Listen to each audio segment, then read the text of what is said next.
야고보서 3장 18절입니다. 우리 한 목소리로 읽습니다. 화평케 하는 자들은 화평으로 심어 의의 열매를 거두느니라. 아멘. 여러분, 우리가 심은 대로 거두게 되어 있습니다. 기도를 심으면 응답의 축복이 오게 되어 있습니다.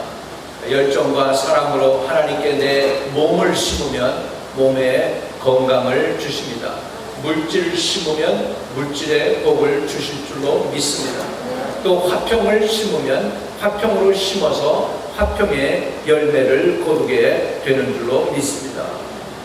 우리 사람들이 건강하려면 관계가 좋아야 됩니다. 관계가 좋아야 돼요. 첫째는 누구하고 관계가 좋아야 되냐면 우리를 만드신 하나님하고 좋은 관계가 있어야 우리가 건강한 사람이 되는 줄로 믿습니다. 두 번째로는요, 관계가 좋아야 되는데 어디서 관계가 좋아야 되느냐? 가정이 천국이 돼야 돼요. 가정에서 천국이 이루어지면 밖에 나가서도 일터에서도 기운이 솟는 거예요. 힘이 솟는 거야. 내 아들을 위하여 내가 일을 하고 내 딸을 위하여 내가 일을 하고 사랑하는 내 아내 때문에 내가 일을 하는 것입니다. 그래가지고 일을 하는데 피곤하지도 않아. 왜? 사랑하는 사람들이 집에 있으니까. 할렐루야. 그렇기 때문에 이렇게 좋은 관계가 가정에서 이루어지면 가정의 천국이 이루어지면 일터에서도 천국이 이루어지게 되는 줄로 믿습니다. 그래서 이 관계, 그 다음에 많은 사람들이요, 얼마나 어디서 스트레스를 받느냐 하니까 돈 벌려고 직장에 가서 스트레스 많이 받습니다. 근데 스트레스 받는데 내가 하는 기술, 내가 하는 거 이거 가지고서 스트레스 받지 않아요. 별로. 하는 거 계속 10년, 20년 했으니까 몸에 익숙해 있어요. 그런데 스트레스 진짜 받는 건 뭐가 스트레스 받느냐? 인간관계에서. 일터에서 보면은 참 사람들이 힘들어하면서 기도 부탁을 하는 일들을 보면 목사님 뒤에서 수근수근 거예요. 보스한테 가서 나에 대해서 뭐라고 얘기했는지 보스의 눈빛이 나의 얼굴을 쳐다볼 때 달라요. 너무 피곤해요. 힘들어요. 이렇게 얘기하는 사람들이 많이 있어요. 인간관계가 안 좋으니까 너무 힘든 거예요. 직장에서도 직장의 일이 힘든 게 아니고 직장에서의 관계가 힘든 것입니다. 그래서 이 세상에서 성공하고 행복하려면 관계를 잘 해결해야 돼요. 인간관계를 잘 할 수 있도록 지혜를 구하시기를 주의 이름으로 축복합니다. 그래서 그리고 나하고도 관계가 있어요. 우리 목사님 무슨 얘기예요? 나하고 관계가 좋아요. 나 자신하고. 나하고, 나의 몸하고 관계가 좋은 사람을 뭐라고 하냐면 몸이 건강한 사람이라고. 아멘. 그 다음에 나하고 내 감정, 이 가슴하고 관계가 좋은 사람은 정서적으로 마음이 평안한 사람인 줄로 믿습니다. 마음이 평안한 사람을 만나면요, 여러분 어떻게 될까요? 이게 통하게 돼 있어요. 그래가지고 마음 편한 사람이 내 옆에 있으면 나도 그냥 자연스럽게 마음이 편안해지는 거예요. 할렐루야. 그냥 남편이 직장에 가가지고 불편한 마음을 가지고 스트레스 받으면서 집에 오고 나면 아주 그냥 집안 사람들이 다 스트레스를 받는 거죠. 지난번에도 말씀드렸는지 모르지만 한 사람이 바이스 프레지던트였어요. 저 증권회사의 바이스 프레지던트였어요. 근데 직장에서 사장이 마지막 노트를 주는 거예요. Red Slip. This week is your last week for this company. 열심히 일을 해가지고 바이스 프레지던트까지 갔는데 그냥 몇 달 노리스도 아니고 이제는 그만두라는 거예요. 이제 그래가지고서 스트레스 받아서 다 와가지고 기운이 없는데 오래간만에 집에 들어와 보니까 애가 학교 갔다 와가지고 그래서 뭐 하고 있느냐? 열심히 컴퓨터 게임 하고 있는 거예요. 아버지의 사정은 모르고 애가 그냥 컴퓨터 게임 하니까 화도 나는데 그날따라 좀 마음이 기분도 적적하고 이제 화낼 에너지가 없는 거야. 보통 때 같으면 화를 내고 막 야단을 쳤을 때인데 그 에너지도 조차도 없어. 그래가지고 아들이 컴퓨터 게임 하는데 가가지고서 이렇게 열심히 자기가 옆에서 아들이 하는 걸 오래간만에 같이 본 거예요. 오래간만에 보는데 애가 열심히 게임을 하다가 자기가 죽으니까 애가 씩 웃으면서 다시 이제 그걸 프레스를 또 리세팅을 해가지고 누르는 거예요. 그래가지고 시작을 하는 거예요. 그래가지고 야 너 죽었는데 화 안 나? 그랬더니 아들이 그러는 거예요. 리세팅이잖아요, 대리. 죽었다는 건 뭐니? 이거 dead라고 썼잖아, dead. 이 게임에서 dead meaning은 죽은 게 아니고 다시 시작하는 거예요. new start예요, 아버지.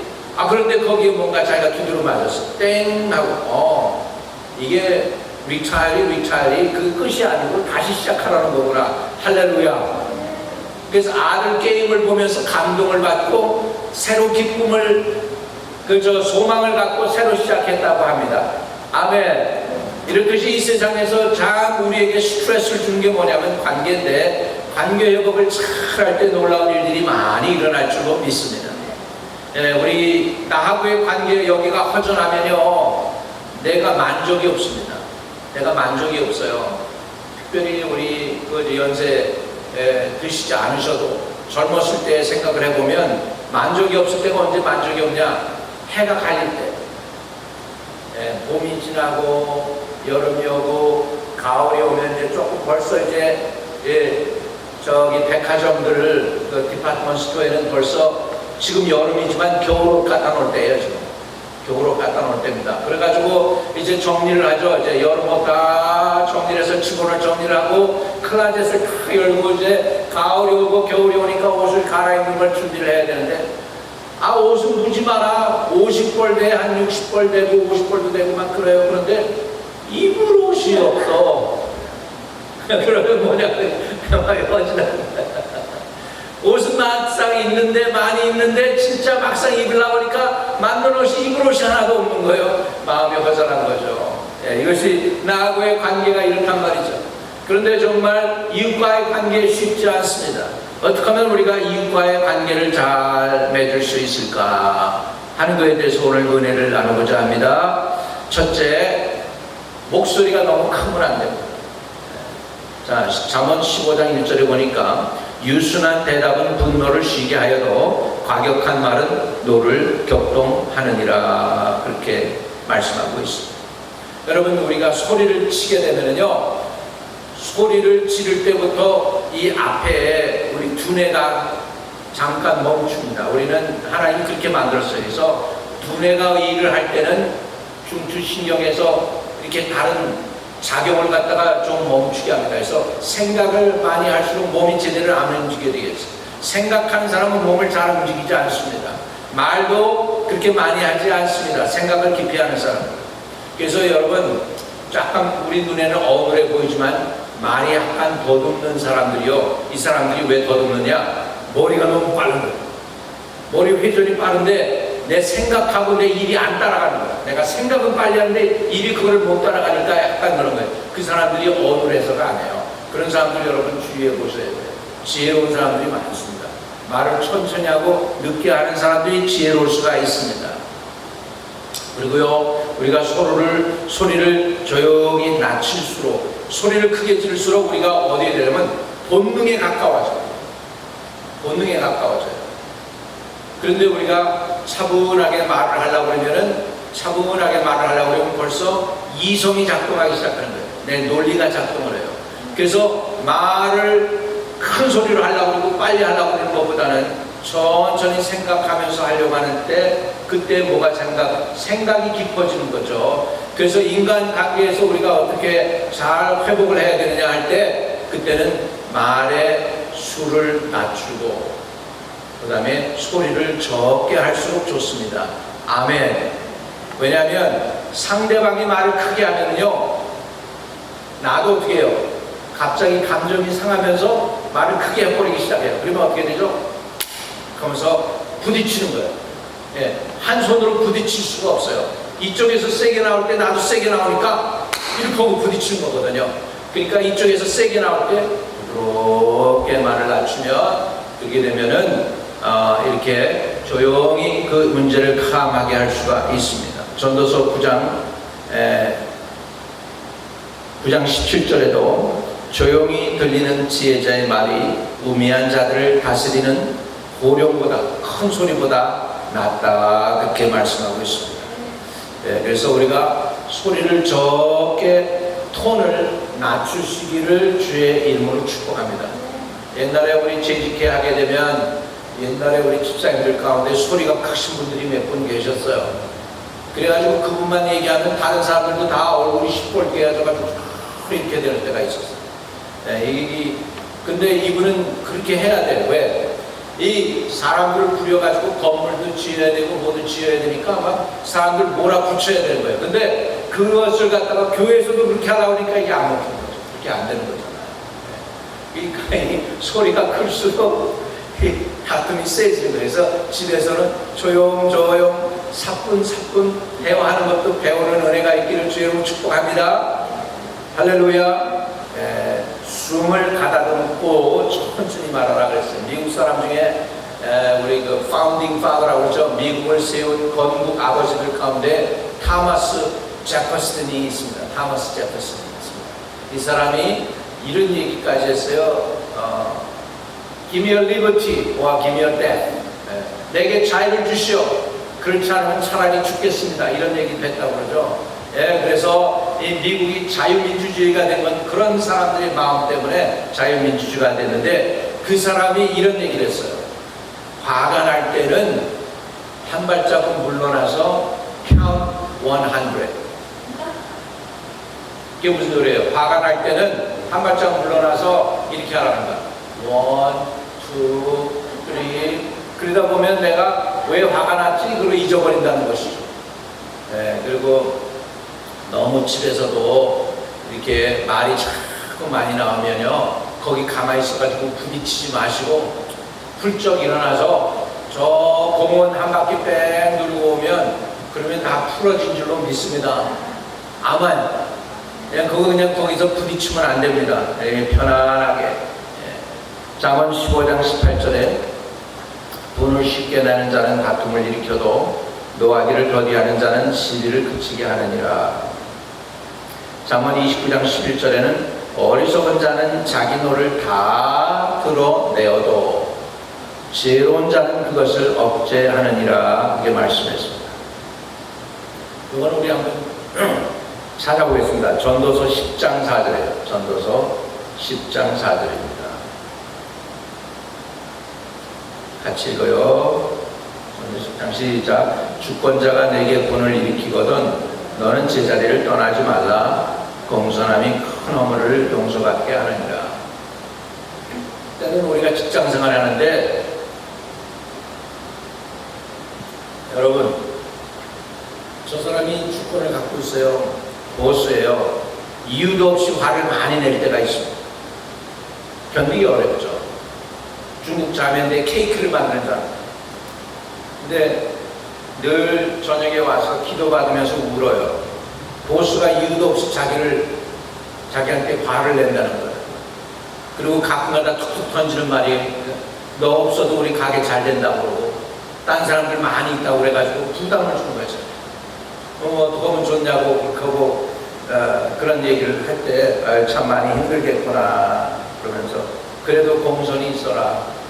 그 사람이 잣대를 갖고 있지 않냐.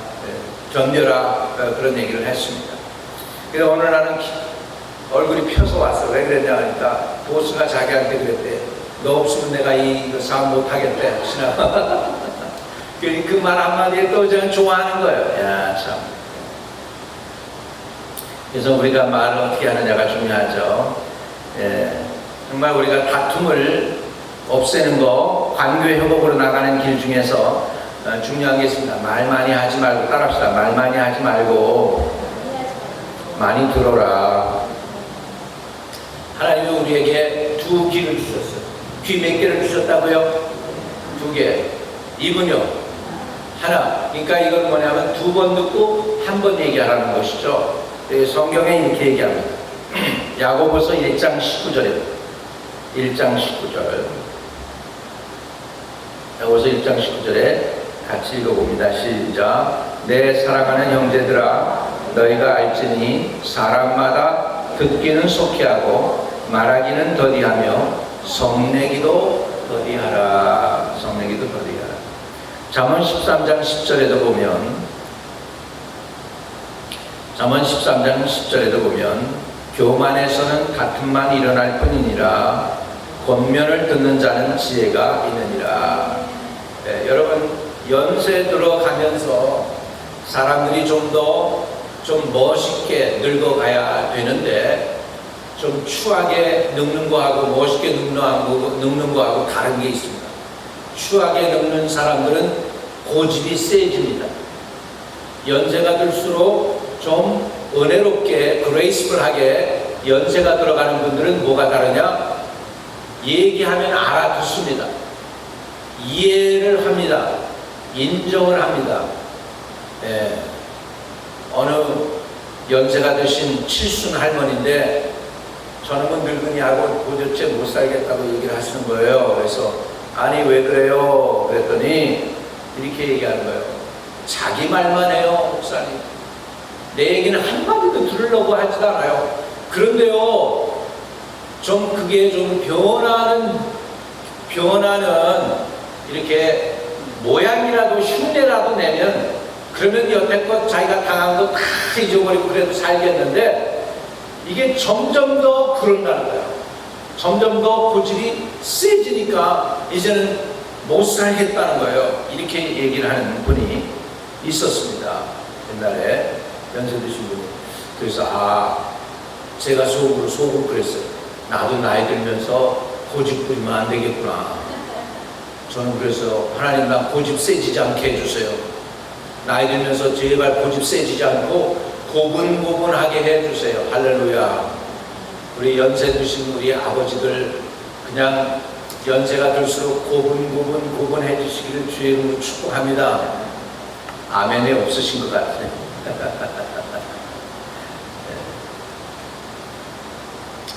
그래서 교만에서는 다툼만 일어날 겁니다. 권면을 듣는 자는 지혜가 있다. 권면을 듣는 자는 지혜가 있다. 오직 고집이 아니고 옆에 있는 사람들 말씀을 들을 수 있는 귀가 열리기를 주의 이름으로 축복합니다. 아멘. 영어로는요 이거를 뭐라고 그러느냐, 블라인드 스팟이라고 해요. 블라인드 스팟은 뭐냐면 여러분 운전할 때도 요즘은 기계들이 잘 나왔어요. 자동차들이. 그래가지고 차가 좀 뒤에 있으면 백미러에 보여요. 뒤에 보여요. 바로 옆에 있으면 바로 옆이니까 보여요. 근데 바로 옆에 있는 것도 아니고 아주 뒤에 있는 것도 아니고 어중간한 자리에 차가 뒤에 있으면 이렇게 있으면요, 이거는 백미러도 안 보이고 옆에 눈으로도 볼 수 없고 차가 있는지를 몰라요. 그래서 왼쪽으로 돌아가면 차가 있는 거예요. 그래가지고 차 사고가 나는 거죠. 그때 그 순간, 보이지 못하는 순간을 뭐라고 합니까? 그거를 블라인드 스팟이라고. 근데 우리에게도 블라인드 스팟이라는 게 있어요. 약점이 있는데 다른 사람 눈에는 너무나도 잘 보이는 약점이에요. 나만 빼놓고 다른 사람이 다 아는 약점이 있어요. 이해되시면 아멘. 모르시면은 모른다고 노멘 하셔도 돼요. 그런데 이 블라인드 스팟이 있는데 이 블라인드 스팟을 내가 해결하는 방법은 다른 사람들의 말을 듣는 것밖에 없어요. 다른 사람들의 말을 들어요. 근데 나에 대해서 제일 잘 아는 사람이 누굴까요? 나의 블라인드 스팟을. 가까이 있는 사람, 부모나 형제나 자매인 줄로 믿습니다. 부부고. 그래서 다른 사람의 권면을 듣는 자가 복이 있습니다. 지혜롭습니다. 들을 때에 우리가 어떻게 하면 들어야 되느냐, 귀를 열고 잘 들어야 되는데 그 사람의 고통스러운 얘기를 들을 수 있어요. 저 사람이 왜 얘기하는지를 들을 수 있어야 돼요. 들을 때 상처받은 것을 감지하라. 잠언 14장 10절입니다. 마음의 고통은 자기가 알고 마음의 즐거움은 타인이 참여하지 못하느니라. 어느 날 새벽 제단에 안 나오시던 어느 집사님이 교회 나오시기 시작을 했습니다. 그냥 열심히 기도하시려고 신앙생활 잘 하려고 하시나 보다 생각했는데 보니까 표정이 심상치가 않았습니다. 좀 어려운 일을 가지고 나온 것 같았습니다. 그래서 매일, 그때는 이렇게 이런 마스크 안 써도 되는 때니까 매일 그분을 위해서 기도했습니다. 며칠 새벽기도에 나오더니 어느 날 새벽기도 끝나고 제가 그냥 가만히 옆에 앉아 있었어. 그랬더니 먼저 입을 여셨습니다. 목사님 어려움이 있습니다. 힘든 일이 있는데 목사님이 기도해 주시면 될 것 같습니다. 그분의 이야기를 다 들었습니다. 처음에는 며칠 동안이라 그냥 나오지만 왜 나왔는지 설명을 안 했어요. 근데 어려운 재정의 문제가 있었습니다. 한 며칠 만에 겨우 입을 여셨습니다. 마음을 털어놓은 것이죠. 그리고 함께 그 문제를 놓고 기도하기 시작을 했습니다. 2주 만에 문제가 해결됐습니다. 할렐루야. 그때 그냥 제가 그 끝나고 앉아 계실 때 나도 그 옆에 그냥 가만히 앉아 있지 않고 그랬으면 아마 그 대화도 안 했을 것이고 나도 그냥 기도 어떻게 뭐라고 기도해 주었을지는 모를 것이고. 그러니까 사람이 자기 속에 있는 걸 끄집어내기가 쉽지 않습니다. 그것이 입으로 나오기 전에는 그 나오기 전까지 우리가 관심을 가져야 되고 귀를 기울여야 되고 그 사람이 말을 하는데 요즘 잘 지내고 있죠. 날씨가 참 좋습니다. 참 덥습니다. 경치가 좋습니다. 사업도 괜찮습니다. 그거 다 그런 얘기 가운데 그 끝에 흘리는 얘기가 있습니다. 그 얘기는 자존심 세기 때문에 잘 얘기 안 할 수 있어요. 이렇게 얘기해야 되는데 사실은 나 지금 굉장히 어려워요. 그런데 사람들은 그렇게 말을 못 하거든요. 나 어려워요 하면 벌써 안 되니까. 여태껏 그렇게 나 자신의 연약함을 보이면은 내가 당한다는 걸 알고 살아온 사람들이 자기 약점을 드러내기가 쉽지 않습니다. 심지어는 교회 와서까지. 그럴 때 우리가 다른 사람들의 말을 들을 때 그 상처받은 아픔도 들어줄 수 있어야 된다는 것이죠. 쉽지는 않지만 저 사람이 왜 저렇게 얘기할까 할 때 거기에 아픔이 있다는 걸 알면은 이해가 돼요. 모르면 이해가 안 되면 저 사람 왜 저래? 정말 저 사람 좀 건방진 사람이네. 모르면 이렇게 나오는 것이죠. 모르면 이렇게 나오는 거예요. 한 신사가요 7번 지하철을 탔어요. 7번 지하철을 탔는데 거기에 이제 늦게 이렇게 가지고 맨하탄에서 돌아오는데 어린애 4살 먹은 5살 먹은 애 이런 애들이 지하철에 있는 거예요. 그런데 얘들이 막 그냥 모르는 사람 발도 막 가서 짓밟고 그런데 아버지가 놔두는 거예요 그냥. 근데 이 신사한테도 와가지고서 걔네들이 막 그냥 옷을 잡아당기고 막 그러는 거예요. 그러니까 신사가 좀 기분이 나빴어요. 기분이 나빠가지고 Can't you discipline your children? 한마디를 불러드리겠습니다. 애들 애 좀 관리 좀 하세요. 지하철에서 자기 귀찮게 한다고. 그러니까 이 아버지가 갑자기 제정신이 든 듯이 그러면서 I'm sorry 그러면서 I just come from hospital visiting my wife and she had a cancer. So I was thinking something else. 그랬단 말이에요. 그러고 나니까 이 신사가 어려운 일이 있구나. 그러고 나니까 그 다음에 어떻게 되는 거지? 미안한 거예요. 그리고 이해가 되는 거예요. 이해가 되니까는 나무랄 수가 없는 거죠. 그래서 신사가 오히려 미안하다고 그 얘기했습니다. 여러분 우리가 다른 사람의 사정을 모르면 화낼 수 있어요. 그런데 이해가 되면은 내가 오히려 더 미안해지는 것이죠. 지금 우리 대화도 마찬가지입니다. 서로 이해가 될 때 대화가 이루어지는 줄로 믿습니다. 우리 이해가 되는 마음이 열리기를 주의 이름으로 축복합니다. 5번째로 들을 때 기도하는 마음으로 들어라. 따라합시다. 기도하는 마음으로 듣겠습니다. 사사기 6장 24절을 보면 기디온이 여호와를 위하여 거기에 제단을 쌓고 여호와 샬롬이라 하였더라. 그것이 오늘까지 아비에셀 사람에 속한 오브라에 있더라. 기브온이요 단을 쌓았어요. 그리고 여호와 샬롬이라고 그랬습니다. 여호와 샬롬. 여러분 예루살렘 그 단어가 어디서 왔냐면 샬롬이라는 단어에서 온 거예요. 그건 뭐냐면 평화의 도시라는 뜻이에요. 평화. 평화의 도시가 예루살렘. 근데 지금도 평화가 없어요. 모슬렘이 들어가 있고 이스라엘이 들어가 있고 기독교가 들어가 있고 가지고 복잡해요, 예루살렘. 근데 당당하게 도널드 트럼프가 대통령이 돼가지고 그 이스라엘 영사관을 갖다 어디로 옮겼습니까? 하이파에서. 예루살렘으로 다 옮기면서 예루살렘을 이스라엘의 수도로 인정하는 거예요. 그 의미에는 아랍 사람들한테 선포하는 거예요.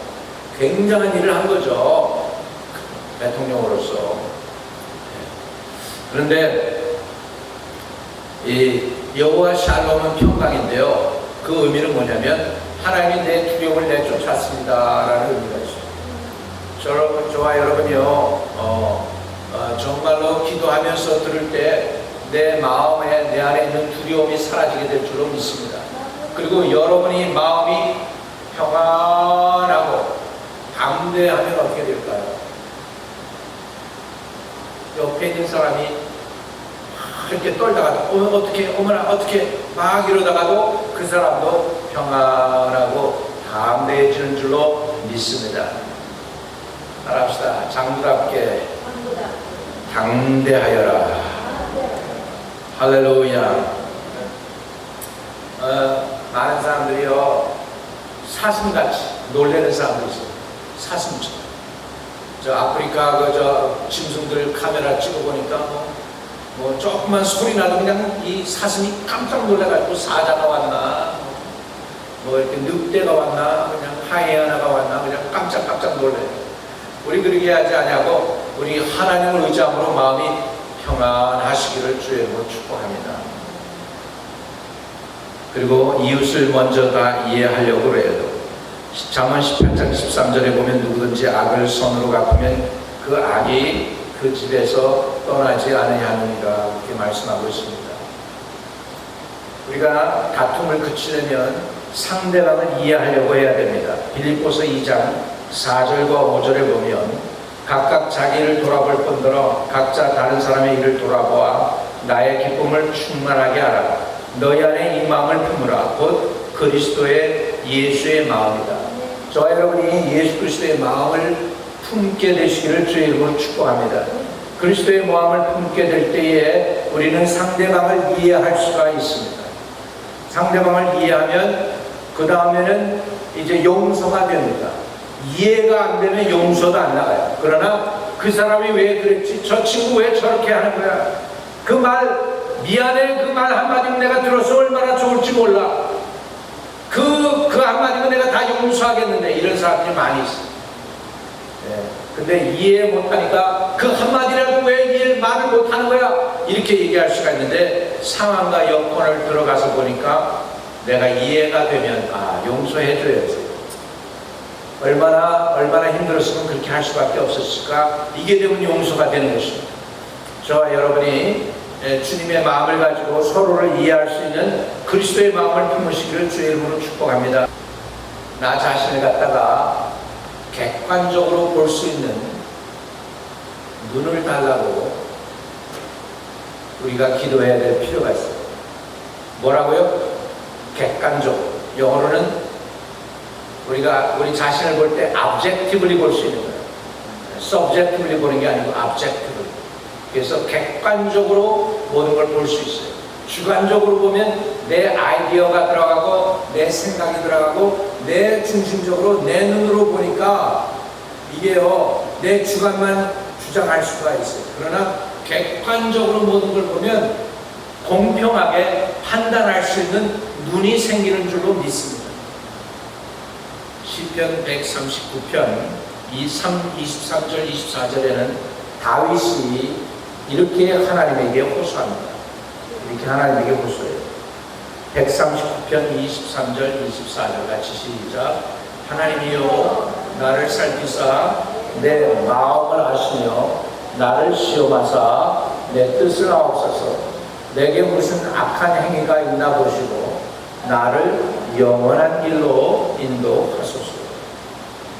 나를 알아라. 하나님, 내 마음에 내가 약점이 있는지, 내가 잘하고 있는지 잘못하고 있는지 나 모르니까요, 나를 좀 가르쳐 주세요. 나를 시험하사 내 뜻을 아옵소서. 이렇게 하나님께 간절히 구했습니다.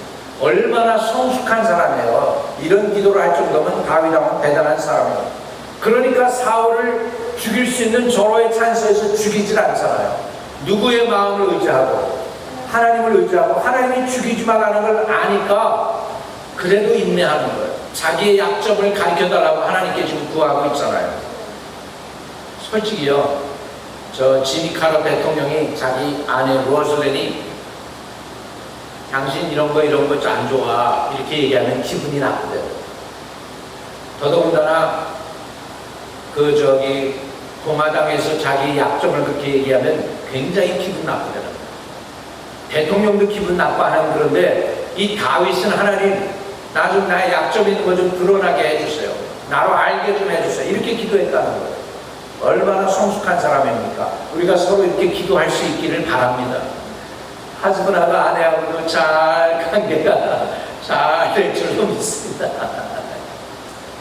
많은 사람들이 그래요. 목사님, 내 친구가 돈을 뽑았는데 안 갚아요. 그런데요, 그리고는 어느 날부터 카톡을 안 해요. 그리고 연락을 안 받아요. 그리고 이 친구가 이제는 없어졌어요. 내가 돈 3만 불이 문제가 아니고 그냥 나 미안하다, 나 정말 미안하다, 그 한마디만 들으면 내가 그냥 체중이 싹 내려갈 것 같아요. 근데 그냥 사라져버렸어요. 나하고 연락을 안 해요. 어떻게 하면 좋아요? 어렸을 때부터 아주 친한 친구였어요. 막 이렇게 얘기하는 분이 있어요. 여러분, 자기 자신을 허물을 인정하기 쉽지 않지만 그 허물을 인정할 때 용서도 받습니다. 주님은 이렇게 얘기하셨어요. 어찌하여 형제 눈 속에 있는 티는 보고 내 눈 속에 있는 들보는 보지 못하느냐? 외식하는 자여 먼저 내 눈 속에서 들보를 빼라. 그 후에야 밝히 보고 형제의 눈 속에서 티를 빼리라. 그렇게 말씀했습니다. 여러분, 내가 혹시라도 허물이 있으니까 부부 사이에 좀 다툼이 있다가 허물이 있으니까 인정하세요. 끝까지 우기지 마세요. 남자 자존심 내세우면서 여자가 뭐 이렇게 이런 얘기도 하지 마시고, 그냥 요즘은 여자가 그랬다가 쫓겨난대. 강 큰 남자래. 강 큰 남자래요. 그러니까는 그냥 자신아, 내가 미안해, 잘못했어. 그렇게 정도면 싹 녹아내릴 건데, 그거 그냥 잘못해서 그 얘기 안 나오는 거죠. 안 나오는 거죠. 마지막으로 입술을 지키시기 바랍니다. 입술을 지키세요. 자, 에베소서 4장 29절입니다. 에베소서 4장 29절이요. 같이 읽습니다. 시작. 무릇 더러운 말은 너희 입 밖에도 내지 말고 오직 법을 세우는 데 소용되는 대로 선한 말을 하여 듣는 자에게 은혜를 끼치게 하라. 하나 더 읽겠습니다. 마태복음 5장 9절입니다. 마태복음 5장 9절이에요. 같이 시작. 화평케 하는 자는 복이 있나니 그들이 하나님의 아들이라 일컬음을 받을 것이며. 한 장 더 할까요? 잠언 12장 8절입니다. 잠언 12장 8절. 같이 시작. 그 지혜로 칭찬을 받으려니와 마음이 굽은 자는 멸시를 받으리라. 이렇게 말했습니다. 여러분, 우리가 이렇게 지혜로워야 되죠. 그래서 지혜로우려면 가장 중요한 게 뭐냐면 사람이 말만 안 해도요, 상대방이 지혜롭게 느낀다. 그렇게 성경에 나와 있어요. 말 안 하고 가만히 있으면 지혜롭게 느낀대요. 반은 먹는 거예요. 그러니까 말은 많이 하지 아니하고 듣기를 더 잘하고, 그러면서 상대방을 먼저 이해하면 다툼의 관계가 사라지고 상대방이 나의 덫이 되고 원수가 되지 않게 될 줄로 믿습니다. 이것이 하나님의 지혜인 줄로 믿습니다. 오늘 그래서 화평으로 심어 화평을 거두는 저와 여러분 되시기를 주의 이름으로 축복합니다. 돌아가신 아버지, 유순한 대답이 분노를 쉬게 하지만 과격한 말은 노를 격동한다고 했습니다. 우리 입술을 지킬 수 있게 해주세요. 덕이 되는 말, 진실한 말, 유익한 말, 복된 말, 살리는 말 할 수 있는 입술이 되게 하여 주옵시고, 말할 때는 해야 되지만 하지 말아야 될 말은 하지 않도록 우리 입술에 재갈도 주시고 또 파수꾼을 세워주세요. 예수님의 이름으로 기도하옵나이다. 아멘. 감화감동 교통하시니 오늘 하나님과의 관계가 회복되고 사람과의 사람 관계도 화목하며 또 물질과의 관계에서도 아버지 하나님 컨트롤 당하지 아니하고 오히려 그 물질로 하나님께 영광 돌리는 우리 하나님의 거룩한 백성들 다 되게 하시기를 간곡히 축원드리옵나이다. 아멘.